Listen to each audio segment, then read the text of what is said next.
Welcome to Conquering Your Clownfish, a podcast dedicated to transforming disabilities into special abilities. I'm your host, Brady Murray.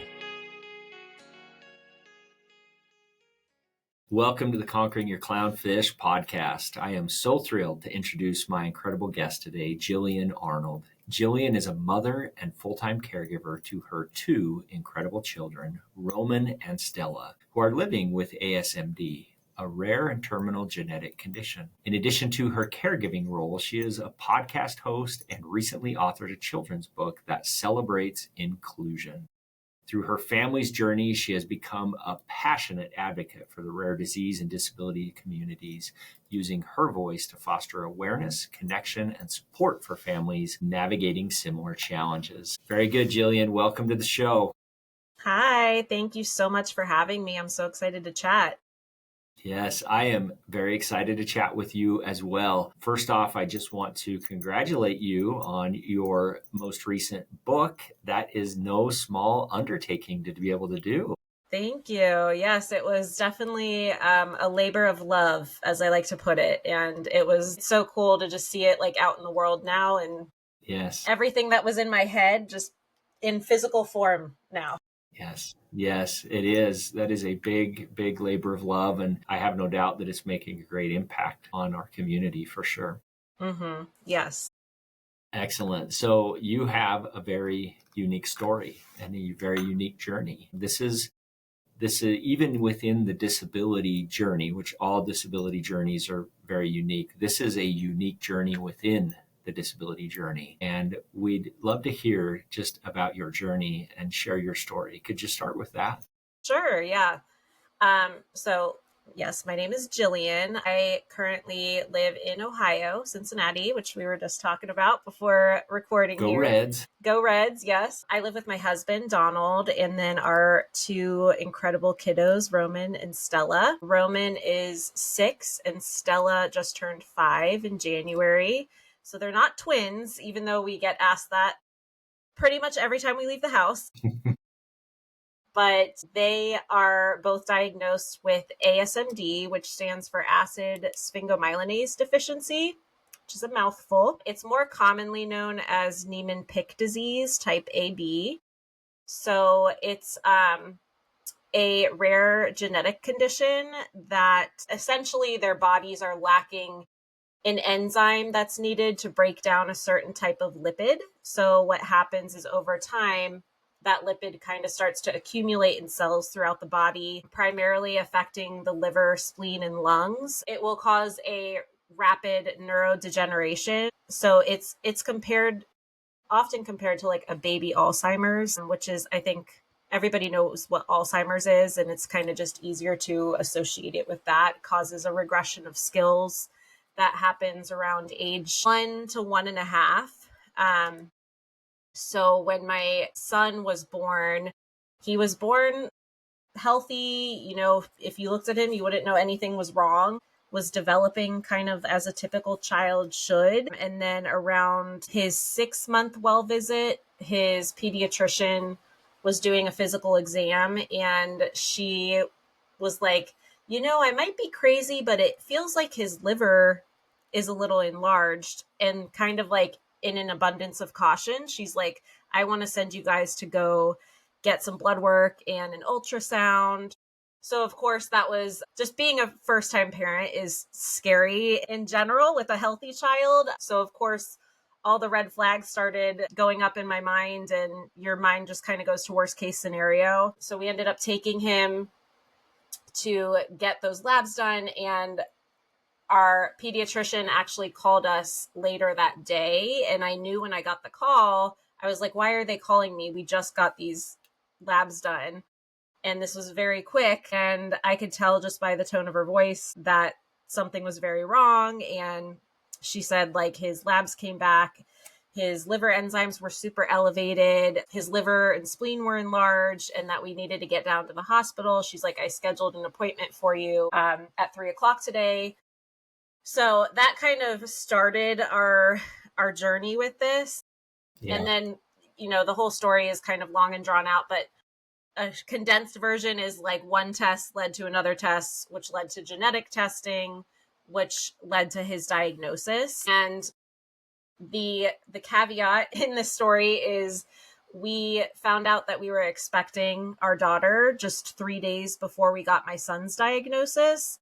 So Boy. I'm sure you can imagine kind of like the wide range of emotions that we felt that week, just going from Yeah.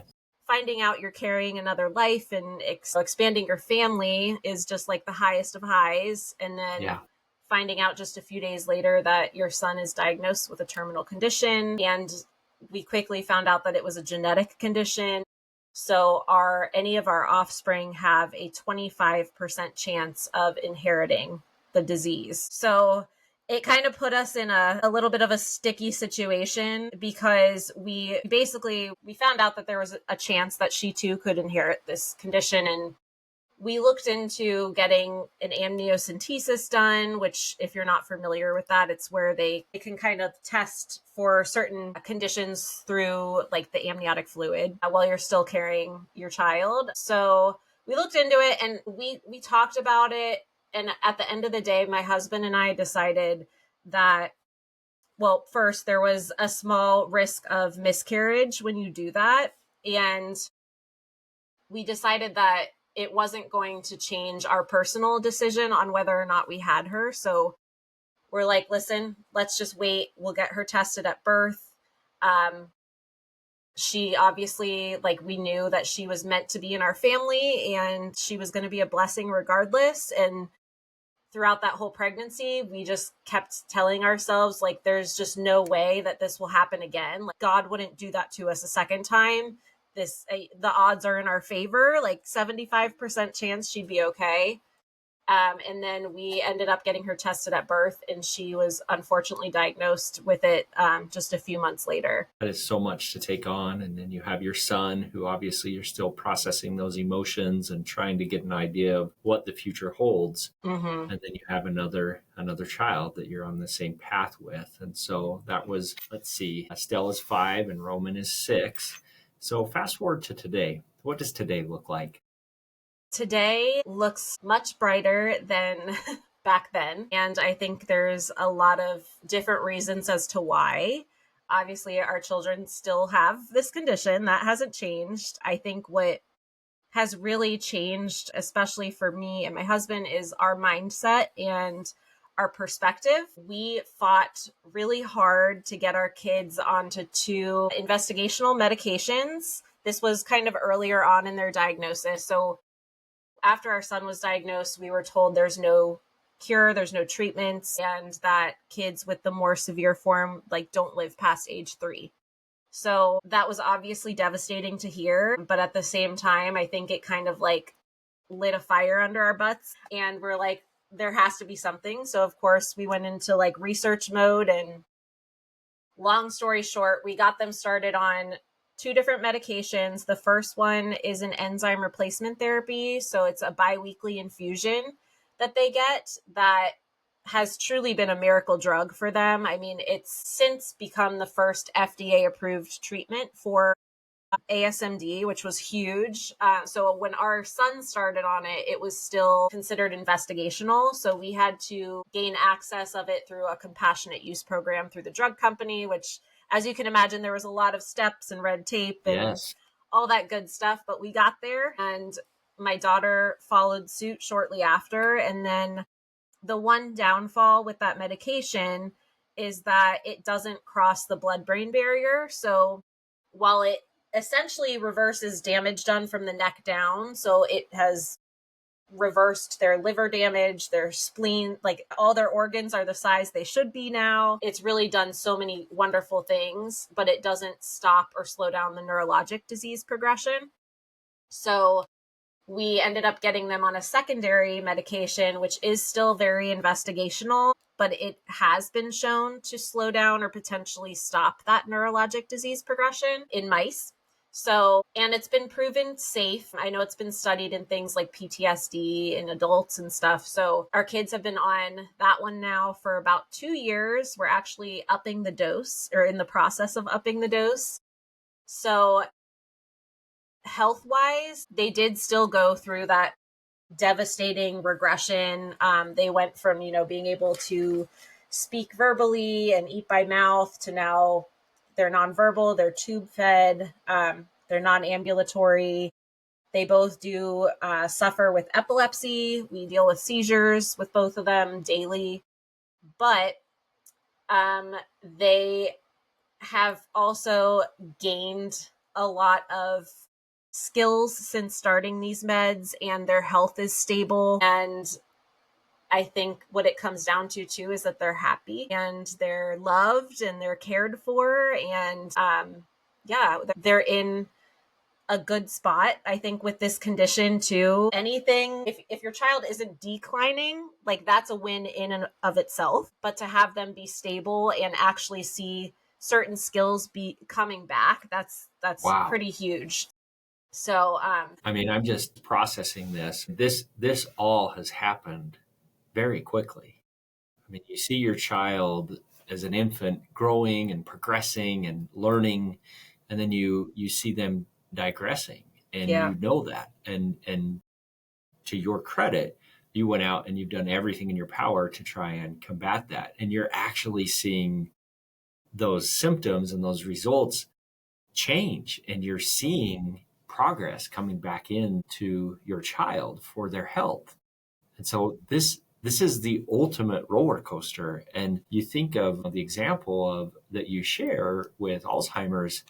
I mean, this is something that you live a lifetime and then you experience that, and it's a little bit slower process. This all happened in a matter of 60 months. Yeah. And so I'm trying to process how much of a roller coaster this must have been for you and Donald. Yeah. It always amazes me whenever I like share our story, seeing other people kind of process it and be like, wow, that's really a roller coaster. Because I feel like when you're in it, you're going through the motions. You're just taking care of your kids, and you don't really have time to stop and think like, yeah, that was a lot. that was hard. And yeah, that's the only way I would describe it too, is it has been a roller coaster, a lot of ups and downs and twists and turns. But I feel like we're in a somewhat stable spot right now, and that's honestly all I could ask for. But yeah, when you stop and think about it, it's wild. Wow. And I always tell people too, the regression that happens like is definitely the most heartbreaking aspect of their condition, because I kind of describe it as like you get like a little taste of who your kids are when they're infants, because they're smiling, they're laughing, they're talking, babbling, they're, progressing the way that they should. And then it stops and it goes downhill very quickly. Like, I want to say over the course of 2 years, they pretty much lost all of those skills. And I get asked a lot too, like, well, was it any easier with Stella because you knew what was coming? Like it wasn't like a shock to your system. And it was absolutely not any easier with her. If anything, I feel like it was even harder to watch her go through the regression, just because she was my son was very, and he still is, very go with the flow, very chill, happy-go-lucky kid. And Stella was like just this independent boss that wanted to just do everything on her own. So it was almost more heartbreaking watching her lose these skills, and just seeing like you're basically just watching little pieces of their personality and disappear like a little bit more every day. And yeah, it's definitely, that's been the hardest aspect, I think, of their condition that we've had to deal with. Yeah. Yeah, they're in our preparation for this. You answered a question here that I think is super impactful. In fact, I've never seen anybody answer this question in this manner. We asked the question, what lessons about life have you learned from your loved one? And in this case, your loved ones, your 2 children. And you listed 5 things that you have learned. And I'd love if you'd be willing to elaborate on these 5 things. The first one is life can and will still be joyful. Tell me more about that, because our listeners, myself, listening to this is gut wrenching to imagine witnessing a child go through this, and then to have both of your children to be able to go through this. That is a very tall order to be able to try and process. But yet you put this, life can and will still be joyful. Yeah. I think that that's so. Yes, I definitely, if I could give anything to anybody listening who is in a similar situation, that would be it, especially if you're early on in your journey, whatever that looks like. That's something that I learned somewhat early on, maybe a couple years in. I just kind of had like a realization. I actually read this book. I don't know if you've heard of it. It's called Special by Melanie Demit. And there's a quote in there that said, gosh, I can't remember exactly, but it basically was saying like, your life could look completely different than what you had planned, but that doesn't mean that it still can't be beautiful. And that just kind of like stuck with me. And it really helped me shift my perspective. I think that from the outside looking in, I feel like people see our family and our story and they think, oh my gosh, I could never do that. Like, that's just so heartbreaking. How do they function? Like, I know that's probably what I would be thinking if I wasn't in this, but I've I've learned that there's just been so many incredible blessings throughout this journey too, and that's really what I choose to focus on. I feel like it's really about perspective. I could curl up in a little ball and be depressed and angry at the world, but what is that doing for me or for my children? Yeah. So I don't know. My kids have taught me just to embrace life and embrace the unknown rather than fear it. There's so many unknowns in their life. They're basically walking unknowns. Yes. And at first, I think I was living in a state of fear from that. And once I kind of like shifted my perspective, now I'm like all about embracing that and just finding the joy in every day. I mean, my kids it's a miracle that they're here. You know, being told your child isn't going to live past 3, and now they're 6 and 5 and thriving in their own special way. What's not to be appreciative for? And That's that's not exactly right. saying that I still don't have moments where I am depressed, angry, mad, upset. You know, I'm a human. Yeah, That's the human experience. that's right. But I think that as you continue on your journey, whatever that may be, you start to find better ways to handle that where you're not letting it consume you. Because I have moments of grief, and, you know, especially, I like to give this example a lot. Me and my sister were pregnant with our girls at the same time, and my niece is the same age as Stella. So it was so heartbreaking. Like, I love my niece to pieces, and I love watching her grow, but it was very hard, as you can imagine, when my daughter started regressing and she was losing skills while my niece was continuing to gain skills. It was really, really difficult for me and my husband. But I think that the difference now, like, we're going to have moments of grief like that for the rest of our lives. And I think you just learn to deal with it better and not let it consume you. You know, you feel it. It's okay to feel it because it's not fair and it does suck. But then you pack it away and move on. Yeah. Well, there's life experiences that are being entrusted to you for yours and Donald's well-being and your Mm-hmm. progress, and you're choosing to allow those to be able to be for your well-being. Yes. That's a great thing. Another thing you wrote here, life lesson learned, is things will not get easier. They will likely get more difficult, but you will become stronger and better equipped to handle every tough situation with grace and courage. Yep. Yeah. When I look back on some of the things that we have gotten through and some of the times that were just like the lowest of low times, I think back and I'm like, wow, how did we do that? You know, it's amazing. The human spirit is just like amazing, the things that we can withstand and the things that we can handle. And I think the more that you go through, you get to a point where you can look back and be like, wow, okay, that was really, really hard, but I did it. The And I'm growth. sure there's going to be really, really hard things in the future that we're going to have to deal with, but look at everything that we've already overcome. Yeah, it's so well said. Yeah. Another lesson that you shared was when it comes to rare disease, doctors won't know everything. So I'm going to read it again. When it comes to rare disease, doctors won't know everything, and you shouldn't expect them to. Always do your research and trust your gut. This is the best example that you have shared of this very thing. And in particular with rare disease, you are right. Doctors don't know everything. In fact, you will become the expert in this. Yeah.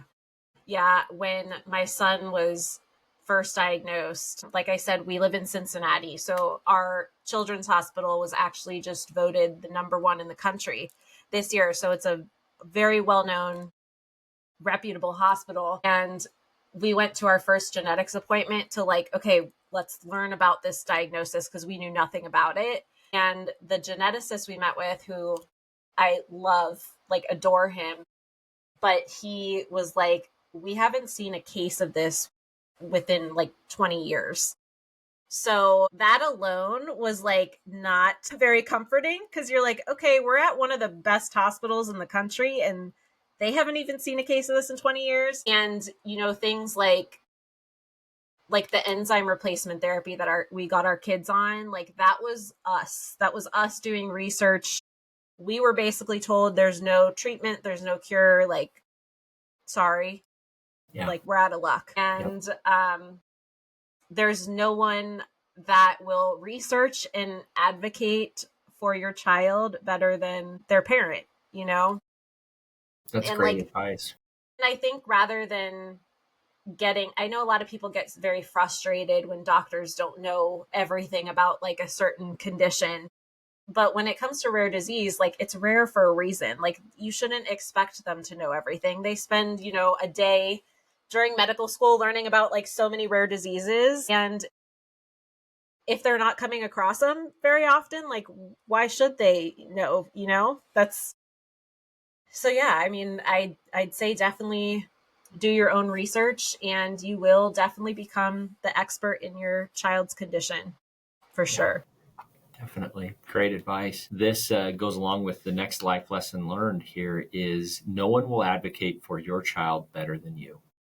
And I Yes. do think that there is a shortcoming with us as human beings and in the state that we're in right now, to where we look to a medical professional and we think they will always know more than I will, or they are trained and that they are supposed to know everything. And that is just not the case. And so no one will advocate for your child better than you. Like that's where mama bear comes into play here. And this is where really that role of a parent comes into play. Yeah. Yeah. I mean, that's like, it goes hand in hand with the last one. I mean, there's no one that will advocate better than a parent. We've had some incredible doctors. We're very lucky. We have a really great team of doctors, but we've had to really push for things. And at the end of the day, we're the ones that are with our kids every day. We're the ones that are seeing everything. Doctors see them for like X amount of time every 6 months or a yearly. And it's always so wonderful to find a care team that really like takes pride in that, and realizing that the parents know best. I mean, especially when it comes to kids who are nonverbal, who can't like express what they're feeling. You Mm-hmm. really have to, I don't know, we've been lucky to find a good core group of doctors that really, it's a collaborative effort, like our children's care. It's not just us, it's not just them, it's a collaboration. I think that's really important too. Definitely. The last life lesson learned that you shared is it is impossible to know when anyone's time here on the earth is up. drown out the statistics and take one day at a time while taking in every moment. I read that and again, just put myself in your shoes and processing the emotion and just everything that could come from this experience. And that advice is divine. That Yeah. advice is sacred. Yeah. And it's, you can hop on Google and find out statistics for your child's rare disease. Like I said, ours, we were told they wouldn't live past 3, and here they are now at 5 and 6. And I think at the end of the day, nobody can predict when anyone's time here on earth is up. Like that's not up to us, is it? That's right. That's up to God, universe, whatever you call it. So yeah, I think that it's really easy to get kind of, especially early on in a journey or a rare diagnosis, to get really sucked into those statistics and those numbers and like what the doctors are telling you. And it's also good, to be realistic but remain hopeful. So like throughout this whole journey, I've known what their condition is. I've known that the life expectancy is typically 3 years old, but again, that doesn't necessarily mean that was going to be the life expectancy of our kids. And I think that that's really important, to just drown those statistics out and, be fully present and live your life one day at a time. Yeah. Jillian, something that I've noted as we've had this conversation is the hand that you have been dealt, the weight that is placed on your shoulders. This is something that, as you had shared before, you could choose to just go lay in bed in the fetal position and obviously, like rightfully so, justified if you choose to allow that to be your journey. But as we've been talking through this entire process, this entire time, I see just a light and I sense optimism. I feel joy. I see the joy that you are experiencing with your children as you talk about them, and you are living your life as a mother and as a caretaker to its fullest. And that is the most beautiful example that I can think of somebody who truly has every reason to be sad, upset, or feel bad for themselves, to throw that out the door and to be able to embrace this journey with complete and utter faith and joy. And so that's a tremendous example, and it just resonates with you. Thank you so much. That really means a lot. And I don't want people to think that, this happened overnight. It's definitely a journey. It takes time. It takes a perspective change. It takes work to get to a spot of, finding joy and positivity in whatever cards that you're dealt. But I promise you'll get there. To anyone listening that might be, in the throes of it right now, at the end of the day, I think that for me, I want to make sure I'm giving my kids the best possible life that I can. And they're not going to get the best possible life with a mom that is depressed and sad. Like I said, just making that perspective shift was everything. There's been so many unexpected blessings on this journey too. And in a lot of ways, this might sound weird, but like a lot of ways, I feel like parents of kids with disabilities or, medical complexities or terminal diagnoses, I feel like sometimes they are happier people in a lot of ways because they have that deeper, more profound like meaning on life that our kids are teaching us every single day. That's right. No, my experience, I have a son who has a rare disease, has 22q. I have 2 boys who have Down syndrome. And I'll just share the experience even from just last night. Each night I go and I tuck my boys into bed. All 3 of them share like a Nash and Coop have a room and Ridge has a room right next to that. So they have kind of like a shared living space. Mm-hmm. And each night I go and I tuck those boys into bed and I just think, how lucky am I? I am the luckiest dad in the world that I have a 17-year-old son that has Down syndrome and a 15-year-old son that has 22q and a 13-year-old son that has Down syndrome. Like, how amazing is this when I look in their eyes and I just see that innocence and I just see that joy that just brings and anchors me back to what really matters. And it makes all the other things of, success at work or worry about other things that are ancillary. It makes all those things just go away on what is really most important. And I just see that in its like most concentrated form in you and your family. Oh, thank you so much. And yes, you seem like a wonderful dad, and your kids are definitely blessings. I often feel like our kids or, children with differences or disabilities are just like little angels on earth that are here to show us what the true meaning of life is, and, not take things for granted. Right. I feel another thing that makes this a little easier for me is just knowing and having a deep faith that like we are all here for a reason. And I might not know exactly why my children chose this particularly difficult path, but Sure. I have all the faith in the world that they chose it for a reason, and they're here for a specific reason, and I'm Yeah. here, to help love and care and support them in any way I can. Yeah. So I started by talking about your book, and I have to read this book, and so I'm going to buy this book. What's the best way for me and our listeners to be able to buy this book? Oh my gosh. Well, first of all, I'd love to send you a copy for having me on as a little thank you for your boys and everything. But yes, so I currently am selling it on Amazon. It's available on Walmart online and Barnes and Noble online. And it actually just got put into its first brick and mortar store, so a local bookstore, which was really exciting. And it's actually going to be at the Cincinnati Zoo gift shop very soon as well, which was really cool because that's something we've always loved doing with our kids, is going to the zoo. So it's kind of like a cool little full circle moment. Yes. But So yeah, tell us the title. Yes, it's called Soaring Together, a butterfly family story of discovery, love, and resilience. And as I'm sure you can all guess, it was inspired all by our journey and our two incredible kiddos.